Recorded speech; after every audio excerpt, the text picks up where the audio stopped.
اور ایون کہ جو اوور اسٹیٹ ویزے پہ آئے تھے لیکن اوور اسٹیٹ کیا تھا انہوں نے امریکہ میں، تو ٹیکنیکلی وہ بھی انلیگل ہوئے تھے، اور ان لوگوں کو بھی ڈپورٹ کیا جا رہا ہے۔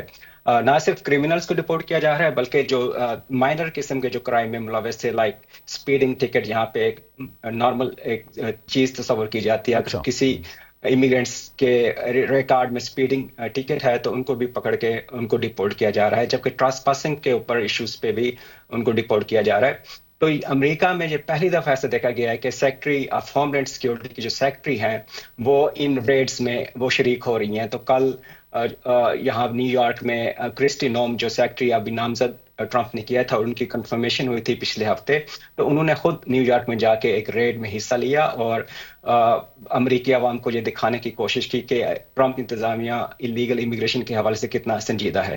تو اس میں میں جو پڑھ رہا تھا، طارق بھائی آپ ذرا اس میں ڈیٹیلیں بتائیے گا، میکسیکنز، فلپینیز اور بھارت، کیونکہ بھارت کی ایک بہت بڑی بھارتی عوام کی تعداد ہے جو اللیگلی رہ رہی ہے، اور پھر جب سے کینیڈا کے اور بھارت کے تعلقات خراب ہوئے، سفارتی سطح پر خراب ہوئے، پھر کینیڈا کے اپنے بھی معاشی حالات کافی زیادہ خراب ہوئے، تو اس کے بعد سے جو وہاں پر بھارتی موجود تھے انہوں نے امریکہ کے اندر اللیگلی داخل ہونے کی کوشش کی تھی۔ تو انہوں نے کوئی فہرست بنائی ہوئی ہے کہ پہلے میکسیکا جو بارڈر ہے، ساؤدرن بارڈرز، اس پر انہوں نے فوج بھی تعینات کر دی ہے، ایمرجنسی بھی لگا دی ہے، میکسیکنز ہو گئے، فلپینیز ہو گئے اور پھر بھارتی ہو گئے، اس طرح سے انہوں نے کیٹیگرائز کیا ہوا ہے؟ جی فی الحال تو وہ ہر شہریت کے لوگوں کو گرفتار کر کے ان کو ڈیپورٹ کر رہے ہیں، ڈپینڈ کرتا ہے کہ ان کا سٹیٹس کیا ہے۔ تو حکومت کے اعداد و شمار تھے 2022 کے، آج سے تقریباً 2 یا 3 سال پہلے، کہ تقریباً 3 لاکھ کے قریب جو انڈینز ہیں وہ اللیگل طریقے سے یہاں امریکہ میں قیام پذیر ہیں۔ تو اب جب جو امریکہ کے وزیر خارجہ آئے تھے یہاں پہ واشنگٹن ڈی سی میں ٹرمپ کی حلف برداری کی تقریب میں حصہ لینے کے لیے، تو وہاں ایک ایگریمنٹ پہ انہوں نے سائن کیا امریکہ کے وزیر خارجہ سے ملاقات کے دوران، سیکرٹری خارجہ سے ملاقات کے دوران، کہ 19,000 کے قریب جو اللیگل امیگرینٹس ہیں انڈین اوریجن کے، وہ ان کو انڈیا واپس لینے کے لیے اقدامات کرے گا۔ تو انڈینز کے علاوہ یہاں پہ وینزویلا کی ایک بہت بڑی تعداد ہے، میکسیکو کی جو شہری ہیں ان کی ایک بہت بڑی تعداد یہاں پہ ہے، تو وہ ان ساروں کو ڈیپورٹ کیا جا رہا ہے۔ اور یہاں پہ ایک ٹاسک دیا گیا ہے، جو آئس ہے، جو امیگریشن انفورسمنٹ پولیس ہے، ان کو ٹرمپ انتظامیہ کی طرف سے کم از کم 1200 سے 1500 کے قریب روز جو اللیگل امیگرینٹس ہیں ان کو ڈیپورٹ کرنے کا ایک ٹاسک دیا گیا ہے۔ تو اگر یہ نمبر اسی طریقے سے کنٹینیو رہا تو تقریباً 4 سال کے عرصے کے دوران 2 ملین کے قریب جو اللیگل امیگرینٹس ہیں ان کو ڈیپورٹ کیا جائے گا۔ اچھا طارق، یہ بھی خبریں تھیں کہ میکسیکو میں بھی جہاز اترنے نہیں دیا گیا، جو اللیگل امیگرینٹس تھا، امریکہ سے جو جہاز گیا تھا وہ بھی اترنے نہیں دیا۔ کولمبیا میں بھی اسی طرح کے معاملات تھے، پھر ڈونلڈ ٹرمپ صاحب نے 25% لگا دیا تھا، ٹیکس وغیرہ معاملات کر دیے تھے۔ تو اس طرح کے مزید واقعات ہو رہے ہیں کہ جن ممالک میں تارکین وطن، غیر قانونی تارکین وطن کو بھیجا جا رہا ہے، وہاں پر جہاز اترنے کی اجازت نہیں دی جا رہی؟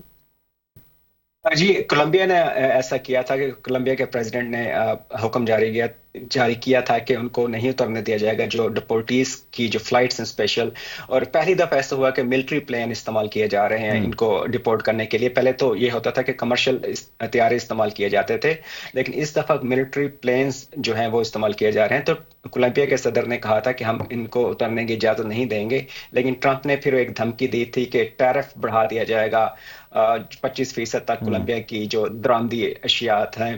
تو اب ٹرمپ نے پرسوں ایک تقریب میں یہ ٹیرف کا لفظ دوبارہ استعمال کیا اور کہا کہ ان کو مذہب کے بعد جو تیسرا لفظ سب سے پیارا لگ رہا ہے وہ ٹیرف کا ہے، کیونکہ وہ ٹیرف کو ایک ویپن کے طور پہ پوری دنیا میں استعمال کر رہے ہیں۔ اور ٹیرف کی وجہ سے ہی انڈیا نے 18,000 لوگوں کو واپس لینے کا فیصلہ کیا ہے۔ ٹیرف کی وجہ سے ہی میکسیکو نے اب لوگوں کو ایکسیپٹ کرنا شروع کیا ہے جو اللیگل امیگرینٹس جو ڈیپورٹ کر رہا ہے پریزیڈنٹ ٹرمپ۔ تو ٹیرف کو بھرپور طریقے سے استعمال کر رہا ہے صدر ٹرمپ اس وقت۔ اور جی پلیز، یہ بھی تو سوال ہے نا کہ how these steps will help Pakistanis in America, یہ جو اسٹیپس ہیں جو امریکہ کے اندر پاکستانیز رہ رہے ہیں، do you really think in کو تھوڑا سا ہیلپ ملے گا؟ جو لیگلی وہاں پر رہ رہے ہیں ان کو جابس اپرچونیٹیز زیادہ ملیں گی، ان کو اسپیس زیادہ ملے گا، یہ تمام اسٹیپس، کیونکہ اوبیسلی جس طرح سے ڈونلڈ ٹرمپ نے کامیابی حاصل کی ہے الیکٹورل ووٹس پہ بھی، اس کے علاوہ جو ان کے پاپولیرٹی ووٹس ہیں اس پہ تاریخ رقم کی ہے، تو اٹ ول